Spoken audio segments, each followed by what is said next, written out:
واش ممكن شي جراح طبيب يقطع رجليه بيديه؟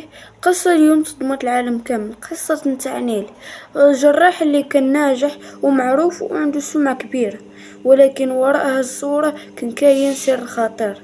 اليوم غادي نحكيو القصة ديالو كاملة، بين الهوس والجريمة والحقيقة اللي ما كانش كيعرفها حتى حد.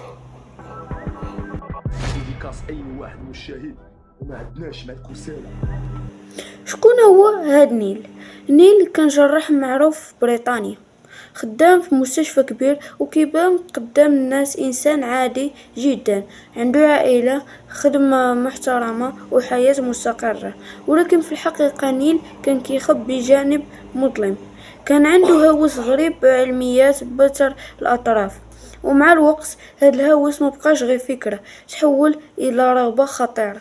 في واحد المرحلة من حياته نيل قرر يدير حاجة ما توقعها حتى شي حد. خطط باش يتم بتر رجليه، والمصيبة أنه استعمل معرفته الطبية باش ينفذ هاد الشي. ولكن القصة ما سالتش هنا.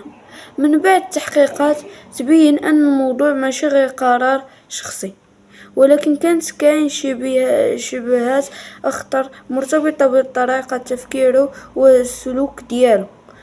العالم كامل تسائل كيفاش الطبيب اللي المفروض ينقذ الناس يوصل لهاد الدرجة.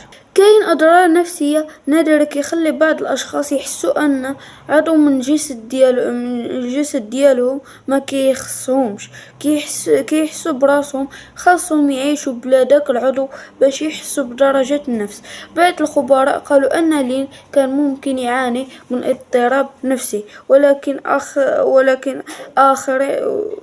شو واحد آخرين شافوا أن تصرفاته كانت أخطر من مجرد مرض.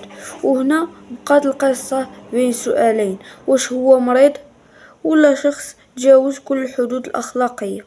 القصة نتاع نيل خلات العالم يفكر في خطورة الهوس وفي كيفاش العقل يقدر يقلب حياة الإنسان ناجح رأسا على عقب. شنو الرأي ديالك نتايا؟ واش غادي تشوف هاد الشي مرض نفسي ولا جريمة متعمدة؟ اكتب لي الرأي ديالك في الكومنتات، ومنساش دير واحد لايك وسبسكرايب وتهلاو.